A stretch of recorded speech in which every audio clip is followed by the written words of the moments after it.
आता प्रत्येक बातमी पाहणार आहोत 10 सेकंदात सुरुवात करूयात। जेपी नड्डा यांनी मल्लिकार्जुन खरगेंना पत्र दिले। राहुल गांधींकडून मोदींचा अनेक वेळा अपमान केला जातो। राहुल गांधींच्या वादग्रस्त वक्तव्यामुळे ओबीसी समाज देखील त्रस्त झालाय असं म्हणत जेपी नड्डांनी पत्रातून नाराजी व्यक्त केली आहे। भाजपकडून राहुल गांधींविरोधात करण्यात येणाऱ्या वादग्रस्त विधानांवरून काँग्रेस आक्रमक झाले। काँग्रेसकडून भाजप विरोधात आज राज्यात निषेध आंदोलन करण्यात येणार आहे। कोल्हापुरात भाजप आणि राष्ट्रवादी अजित पवार गट यांच्यातील तणाव वाढण्याची शक्यता आहे। कोल्हापुरातील उत्तर मतदारसंघातील 4 जागांवर हसन मुश्रीफ यांनी दावा केलाय, त्यामुळे नवा वाद निर्माण होण्याची शक्यता आहे। महायुतीतील रस्सीखेच अजून 2 महिने सुरू राहील। एकमेकांचे उमेदवार पाडण्यासाठी ते सर्वच प्रयत्न करतील, त्यामुळे त्यांच्यात गोंधळ असेलच असा टोला आमदार रोहित पवार यांनी लगावलाय। रामटेक विधानसभेच्या जागेवर ठाकरे गटाने दावा केलाय, तर जागा ठाकरे गटाला मिळाली नाही तर सांगली पॅटर्न पुन्हा होईल असा थेट इशारा ठाकरे गटाने दिलाय। राष्ट्रवादीचे नेते शोएब असद यांनी अल्पसंख्याक विभागाच्या प्रदेश उपाध्यक्षपदी नियुक्ती करण्यात आलेली आहे। अजित पवारांच्या हस्ते शोएब असद यांना नियुक्तीपत्र देण्यात आले। यावेळी दादा गटाने विदर्भातील मुस्लिम मतांवर लक्ष केंद्रित केल्याचं दिसतंय। जळगावातील जिल्हाधिकारी कार्यालयात राज्य महिला आयोगाच्या अध्यक्ष रुपाली चाकणकर यांनी आढावा बैठक घेतली। प्रत्येक शाळेत तक्रार पेटी असायला हवी यासह विविध बाबतीत प्रशासनाने लक्ष देण्याची गरज असल्याच्या सूचना रुपाली चाकणकर यांनी केल्या। दक्षिण सोलापूर मतदारसंघात भाजपला आता पक्षातील नाराजीला सामोरं जावं लागणार असं चित्र आहे। विद्यमान आमदार सुभाष देशमुख यांच्याऐवजी सोमनाथ वैद्य यांना उमेदवारी जाहीर करावी अशी मागणी माजी उपमहापौर राजेश काळे यांनी केलेली आहे, त्यामुळे देशमुख यांची डोकेदुखी वाढली आहे।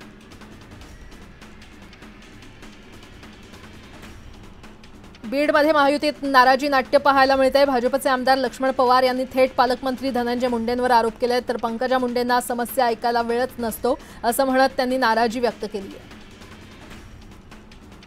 सकल मराठा समाजाकडून अहमदनगरच्या माळीवाडा इथे छत्रपती शिवरायांच्या पुतळ्यासमोर जोडे मारो आंदोलन करण्यात आलं। यावेळी नरेंद्र पाटील आणि राजेंद्र राऊत यांनी मराठा समाजाची माफी मागावी, अन्यथा त्यांना काळं फासल्याशिवाय राहणार नाही असा इशारा देण्यात आला। पुण्यात आज दुपारी 1 वाजता तिसऱ्या आघाडी संदर्भात बैठक होणार आहे। राजू शेट्टी, बच्चू कडू आणि छत्रपती संभाजीराजे तसंच वामनराव चटप हे नेते बैठकीला उपस्थित असतील। या बैठकीत काय निर्णय होतो याकडे लक्ष असेल। वन नेशन वन इलेक्शन ही संकल्पना क्रांतिकारी आहे, या निर्णयाचं आम्ही स्वागत करतो। बळकट लोकशाही असलेल्या भारतातील निवडणूक प्रक्रिया या संकल्पनेमुळे आणखी प्रभावी आणि मतदारांसाठी सोयीची ठरेल असं मत मुख्यमंत्री एकनाथ शिंदे यांनी व्यक्त केलंय। वक्फ दुरुस्ती विधेयकावर संयुक्त संसदीय समितीची आज आणि उद्या बैठक होणार आहे। जेपीसीचे अध्यक्ष आणि भाजपचे खासदार जगदंबिका पाल यांनी सांगितलंय की काही सदस्यांच्या विनंतीनंतर बैठक तहकूब करण्यात आली होती।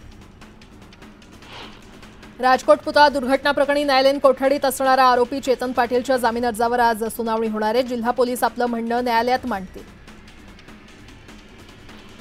काळाचौकी येथील अभ्युदयनगर या म्हाडा अभयारण्यातील इमारतींचा CND एजन्सीमार्फत एकत्रित पुनर्विकासाबाबत चर्चा करण्यासाठी सह्याद्री अतिथीगृह इथे बैठक झाली। रहिवाशांना कमीत कमी 635 स्क्वेअर फुटांची सदनिका देण्याच्या दृष्टीनं टेंडर काढण्याचे निर्देश या बैठकीत देण्यात आले। 2 वर्षात ज्येष्ठ नागरिकांसाठी लोकलमध्ये स्वतंत्र डबा उपलब्ध करून दिला जाईल अशी माहिती रेल्वे प्रशासनानं उच्च न्यायालयाला दिलेली आहे, त्यामुळे लोकलने प्रवास करणाऱ्या ज्येष्ठ नागरिकांना दिलासा मिळालाय। EPFO सदस्यांना कर्मचारी भविष्य निधीतून EPF मधून वैयक्तिक आर्थिक गरज भागवण्यासाठी एकाच वेळी पैसे काढण्याची मर्यादा 50,000 होती, मात्र आता ती मर्यादा वाढवून 1 लाख करण्याचा निर्णय केंद्रीय श्रम मंत्रालयानं घेतलाय। युनेस्कोचं पथक 6 आणि 7 ऑक्टोबर रोजी विजयदुर्ग सिंधुदुर्ग या किल्ल्याला भेट देणार असल्याची माहिती जिल्हाधिकारी अनिल पाटील यांनी दिली आहे। छत्रपती शिवाजी महाराजांच्या गड किल्ल्यांचा जागतिक वारसा स्थळांमध्ये समावेश करण्याच्या अनुषंगानं ही भेट दिली जाणार आहे। म्हाडाच्या मुंबई मंडळाच्या 2030 घरांच्या सोडतीच्या अर्ज विक्री स्वीकृतीला चांगला प्रतिसाद मिळाला आहे। मुदत संपण्यासाठी काही तास शिल्लक असताना 1 लाखांहून अधिक इच्छुकांनी अर्ज सादर केले। भारतात मंकीपॉक्सचा दुसरा रुग्ण आढळलाय। UAEहून केरळला गेलेला व्यक्ती पॉझिटिव्ह असल्याचं समोर आलंय। प्रशासनानं त्यामुळे नागरिकांना काळजी घेण्याचं आवाहन केलंय। पालकांची चिंता कमी करणारं एक नवं फीचर यूट्यूबनं लॉन्च केलंय। पॅरेंटल कंट्रोल असं या फीचरचं नाव आहे। या फीचरमुळे पालक आपल्या मुलाच्या यूट्यूबवरील ॲक्टिव्हिटीजवर लक्ष ठेवण्यास सक्षम असतील। जास्त वेळ झोप न घेता राहणं अत्यंत धोकादायक ठरू शकतं। पुरेशी झोप न मिळाल्यानं नैराश्य, मधुमेह, लठ्ठपणा, हृदयविकाराचा झटका, उच्च रक्तदाब, पक्षाघात आणि अकाली मृत्यू यासारख्या जीवघेण्या आजारांचा धोका वाढत असल्याचं संशोधकांनी म्हटलंय। मन नोकरीमध्ये लागेनासं झाल्यास तसंच कामातून समाधान मिळत नसल्यास युवा पिढी नोकरी सोडण्याच्या तयारीत आहे आणि या काळावरून 2 वर्षात 47% तरुण नोकरी सोडणार असल्याचं एका पाहणीत समोर आलंय। भारतात श्रीमंतांची संख्याच नव्हे तर त्यांची कमाई सुद्धा वेगानं वाढत असल्याचं दिसतंय। सेंट्रम इन्स्टिट्यूशनल रिसर्चनं जारी केलेल्या ताज्या अहवालातून हे समोर आलंय। वर्षाला 10 कोटी कमावणाऱ्यांची संख्या 31,800 वर गेली आहे। धाराशिव जिल्ह्यात 3 ते 4 वर्षांनंतर पुन्हा उडीद पिकाची लागवड करण्यात आली आहे। यावेळी उडीद पिकाला 8,000चा दर मिळतोय, मात्र निदान 10,000चा दर मिळावा अशी मागणी उडीद उत्पादक शेतकऱ्यांनी केली आहे। कांद्याची आवक ओसरल्यानंतर कांद्याच्या किमान निर्यात मूल्यात घट करण्यात आलेली आहे, त्यामुळे देशांतर्गत बाजारात कांद्याला मागणी वाढून त्याचे भावही वधारलेत। 4,611 रुपये प्रति क्विंटलनं कांद्याचा लिलाव झालाय, त्यामुळे शेतकऱ्यांनी आनंद व्यक्त केलाय। अमरावतीचे पालकमंत्री चंद्रकांत पाटील यांनी दौरा करून पीक पाहणी करावी आणि ओला दुष्काळ जाहीर करून शेतकऱ्यांना दिलासा द्यावा अशी मागणी अमरावतीचे खासदार बळवंत वानखेडे यांनी केली आहे।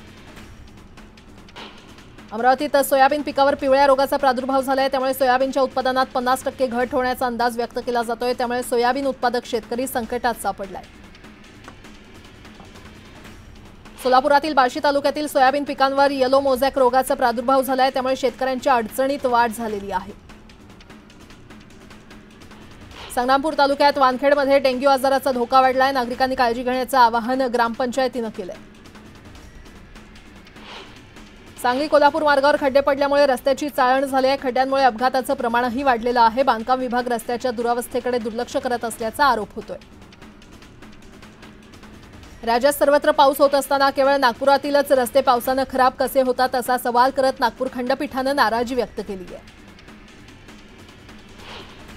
छत्रपती संभाजीनगरमध्ये शेकडो बँक खाते उघडून बेनामी व्यवहार करणाऱ्या रॅकेटमधील दोघांना पोलिसांनी सुरतमधून अटक केली आहे। त्यातील एक आरोपी वेब डेव्हलपर असून दुसऱ्याचं फॉरेक्स ट्रेडिंग सेंटर असल्याची माहिती समोर आली आहे। सांगलीच्या वाळवा तालुक्यातील शिरगाव येथील सिद्धेश्वर मंदिरात झालेल्या ज्ञानेश्वर पारायण आणि अखंड हरिनाम सप्ताह सोहळ्यातील मानाचे श्रीफळ 65,001 रुपयांना सवालाच्या बोलीनं संपतराव आनंदा पाटील यांनी घेतलं। शिरगाव येथील श्री सिद्धेश्वर मंदिरातील ज्ञानेश्वर पारायण आणि अखंड हरिनाम सप्ताह सोहळा सांगता झाली। महाराष्ट्राची कुलस्वामिनी तुळजाभवानी मातेच्या पलंगाचं जुन्नरहून तुळजापूरकडे प्रस्थान झालंय। तळी भंडाराची उधळण करत पारंपरिक वाद्याच्या गजरात देवीचं ठिकठिकाणी स्वागत केलं जातंय। रत्नागिरीतल्या दापोली दाभोळ मार्गावर लाटीमाळ इथे बिबट्याचं दर्शन घडलं, यामुळे वाहन चालकांमध्ये भीतीचं वातावरण निर्माण झालंय। सांगलीच्या वाळवा तालुक्यातील वारणा पट्ट्यात पहाटेच्या सुमारास दाट धुक्याची चादर पसरली आहे, त्यामुळे शेतकऱ्यांना धुक्यातून वाट काढत शेतात जावं लागतंय। मुंबई बंगळुरू मार्गावरील देहू रोड ते किवळे दरम्यान कचऱ्याचे ढीग जागोजागी साचलेले आहेत, त्यामुळे परिसरात दुर्गंधी पसरली आहे। या कचऱ्यामुळे परिसरात डेंग्यू, मलेरिया आणि चिकनगुनिया सारख्या आजारांनी डोकं वर काढलंय। तरुण पिढीला शेतीकडे वळवण्यासाठी प्रयत्न केले जात आहेत, त्यासाठी कोकणात नांगरणी स्पर्धेचं आयोजन करण्यात आलं होतं। यावेळी एका स्पर्धेत एकूण 100हून अधिक बैलजोड्यांनी सहभाग घेतला। साताऱ्याच्या खटाव माणमध्ये कुस्ती स्पर्धेचा थरार सातारकरांना अनुभवायला मिळाला। या स्पर्धेत 5,55,000 आणि मानाची गदा माऊली कोकाटेनं पटकावली आहे। यावेळी आमदार प्रभाकर घागे यांच्या हस्ते माऊलीचा सन्मान करण्यात आला।